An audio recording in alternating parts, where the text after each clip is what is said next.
If you could excuse the hair today. It is Thursday, and this is the first opportunity I've had all week in which to get here and speak to you. So hi everyone, my name is Charlie, and today is the beginning of another reading vlog. So we are now in December, and as I have been saying for years now, this often tends to be my busiest month. I was in work on Monday, and it's been pretty poor in terms of weather this week, and it was raining quite a lot on Monday morning. I'm still getting a lift into work from my dad. It should only take 20 minutes for me to get to work, and it took me 40 because there are a lot of road closures, there were difficulties with trains, part of the dual carriageway elsewhere had been closed, or the motorway had been closed, I can't remember which way it was, because of an accident, so there was a lot of stuff on the road, and as I was being driven into work, all of the parents from the school were leaving, and usually I'm seeing them arrive, so I knew I was late and I didn't get a chance to speak to you then. Tuesday, after recording with Charlie, I was heading back to work for our late night opening, and we did incredibly well. Very, very busy, and so much so that my mum had come down because she has something on a Tuesday evening in the town where I work, and she ended up staying and helping me rather than getting the chance to go and join the Christmas festivities. But I was grateful for her help because, my goodness, I would put it through the till, pass it along so she could pack it and then get straight back onto it. And, you know, it was a great boost for the charity heading into Christmas. We know that a lot of businesses in the country are struggling at the moment, but it seems especially the case for our charity. We went through a merger earlier in the year, but even with that merger, we're hearing of other local charities doing the same thing and merging to try and save themselves. But then just over the border in another county, unfortunately, they had to close their entire operations just a year into a merger, I believe, because unfortunately it became unviable to continue. So any boost to income that we can garner is always appreciated. And then on yesterday, I was trying to write a poem because I had Poems and Pints in the evening. This was the seasonal edition where we invite people to talk about winter or Christmas, and there were a few who hadn't got the memo, but that was perfectly alright, and I think that it was a great night. I say that as somebody who was comparing it. I always feel grateful that people feel comfortable enough to share the poems with us, especially some of the themes that they share.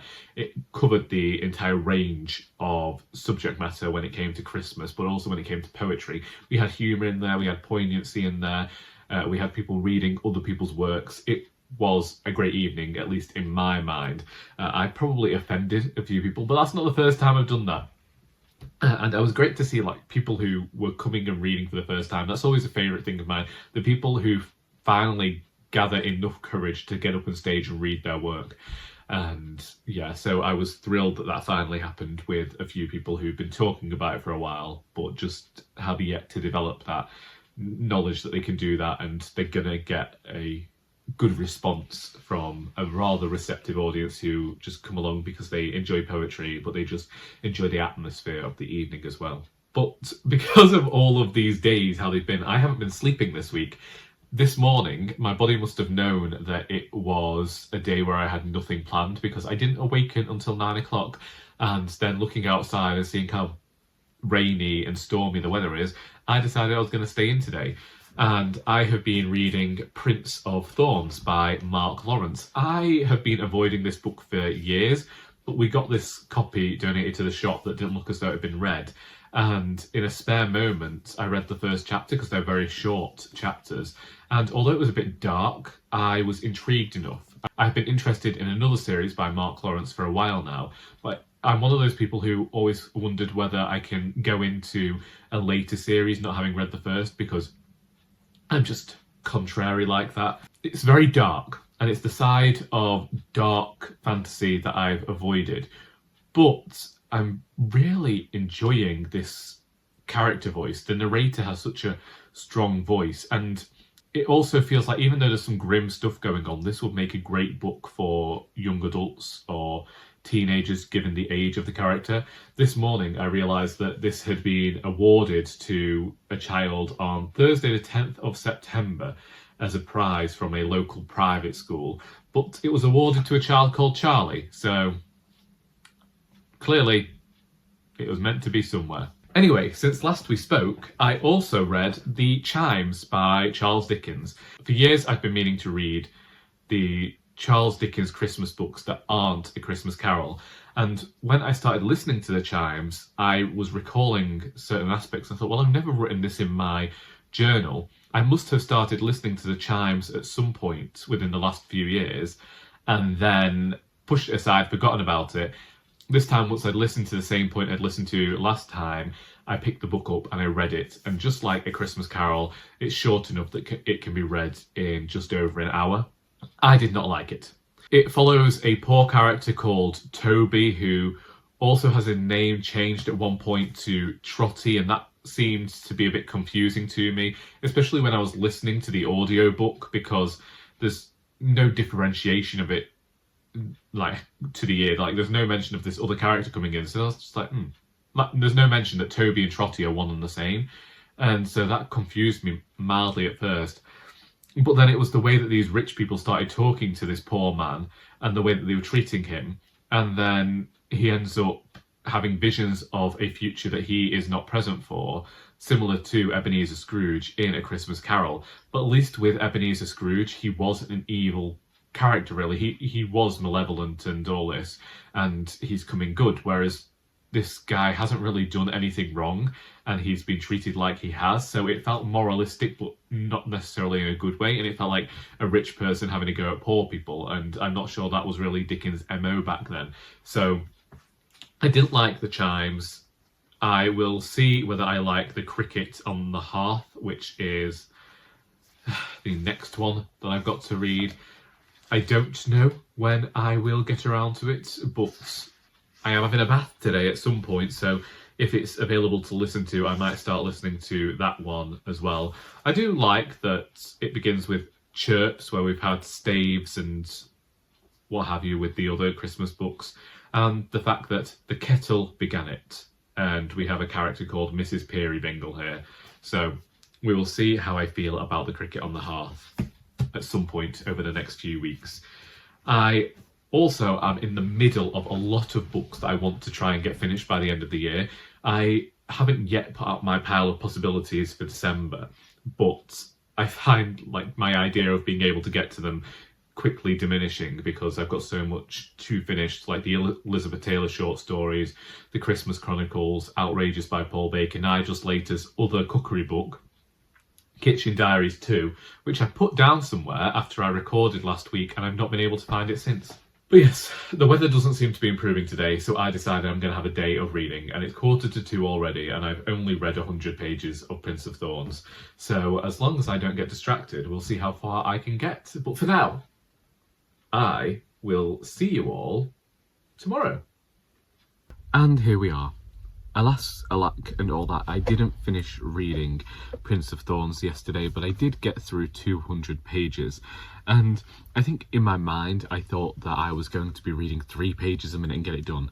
After I spoke to you, my father came home. He was rather ill, hence why I am currently in work.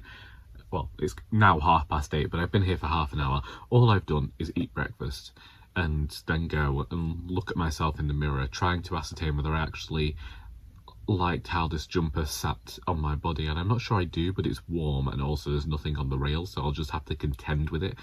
It's one of those things I'm finding recently. I'm a lot more body conscious than I was. Anyway, Prince of Thorns.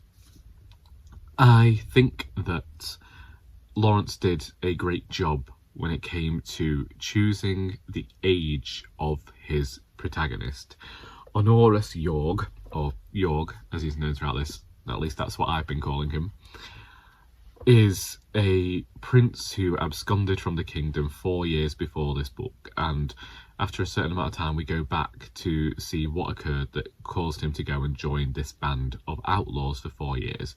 I don't know whether we're going to cover what happened in that interim period, But at 200 pages in, we are seeing this we're seeing this boy who wants revenge for what happened 4 years previously and plans on doing that the only way he knows how, what he has learnt during that time. And I think the reason that it works for his age is because when he was 10 years old, this huge grief that he's experienced to spur him on to revenge, it's a lot more raw and powerful, and he isn't thinking like the adults at the time who were living within this kingdom and know all the machinations and that sort of thing. And I think that even though he's thinking he knows everything, which, you know, we know young men have an arrogance. I certainly did, and, well, did it ever leave? Maybe it did. It just dulled somewhat. Anyway, so far, 200 pages in, I'm enjoying this. I think it has a strong character voice, and while it's, you know, throwing everything out of the window to read this one, I'm glad that I have done. There's a bit more gruesome, grim stuff, but I like that we've got an anti-hero at the centre of everything, and also that it seems to be set in an alternative version of our own world. As I say, after I spoke to you, my father came home ill and he went straight to bed. So my plans to record any more yesterday afternoon went out of the window, so I went downstairs and I read until my brother came home, and then my mum came home. I had tea, I went for a bath, and here we are. I've fallen into this habit of airlines out the window. I've watched all that I can find of airline on YouTube, so now it's the Hotel Inspector.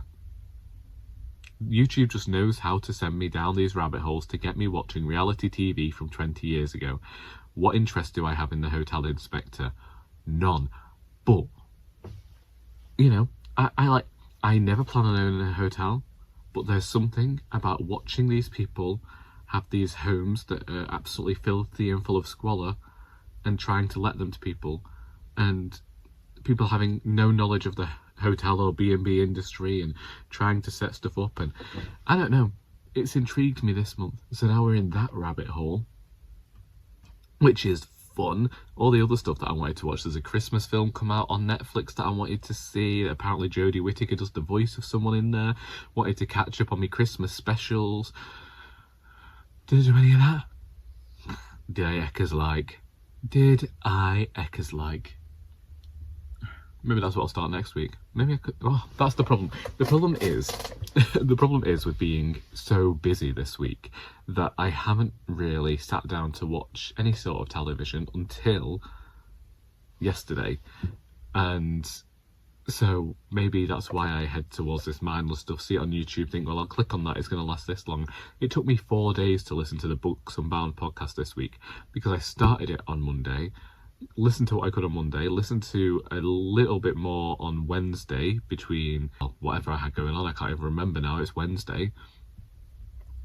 Perms and Pirates happened, didn't it? Well, that was that, but anyway. And then finally finished it yesterday. So I knew it would happen. It's just that time of year. I am busy in work today, and my mum's going out tonight, but because now there's nobody to give me a lift, she's coming here early, but I've only just remembered that my manager is finishing at midday today, so I'll have to finish at the regular time. My mum's going to hot foot me back to Macclesfield before she heads all the way back here for another do. I did consider saying to her, why don't I just stay here, read, and you pick me up on the way back, but apparently that would mean being stuck here for an extra 4 hours, and considering I'm here in the morning as well, I don't think I could contend with that. And then tomorrow, as I say, here from 8:30 till 5, and then go back to Macclesfield to attend a friend's 80th birthday party where he's asked us to perform poetry. Get Sunday free, but my sister's coming around for a roast dinner. Back here Monday, record Charlie and Charlie's Christmas Cracker, of which a new episode, I keep calling them episodes.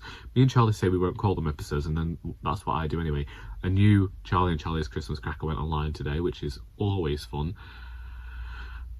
Wednesday works do, that runs from 12 until the end of day. Thursday, no longer got an interview but do have a meeting with work. Friday, work. Saturday, work, then work's Christmas do.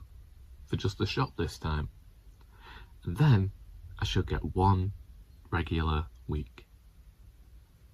One darn regular week.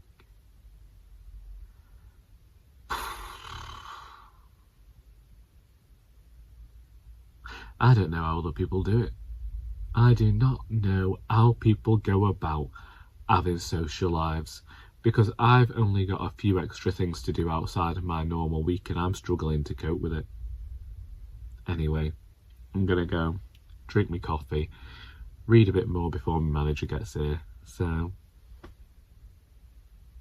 I'll see you when I see you. A rather quick one today, just to say that I didn't actually read anything more after I spoke to you yesterday. I arrived home with the best of intentions and basically switched my computer on, watched an episode of Bob's Burgers whilst I ate my tea, went for a bath, went downstairs, watched television, went to bed. I did practice Italian in that time as well, but no reading happened. And I'm still pretty certain that if I got a good 2 hours, I could finish Prince of Thorns. So I am hoping to do that tomorrow morning, because my sister is coming around in the afternoon for a roast dinner, of which I better tell my mother she needs to defrost the lamb. I don't have to worry about that. Vegetarian.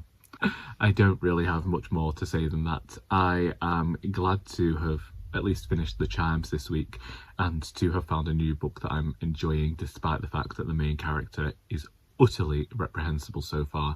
I understand the motives there and I understand the character's behaviours, and I think that that is always a good thing when you can acknowledge terrible behaviour of a character, recognise where it's coming from, and maybe not fully support their actions, but be intrigued enough to see how far they're going to push something and where they're going to go.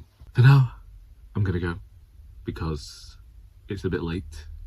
There is coffee on the way and I want to get this shop warmed up a bit before my volunteers arrived. A few people have dumped stuff outside, which was great. Because of the pouring rain, it's all soaked and will probably have to be ragged or thrown away. But people don't think about these things. But now, I just want to say that I hope you have enjoyed this video. If you would like to talk about anything I've talked about in this video, then please feel free to do so in the comments, because until next time, that is all.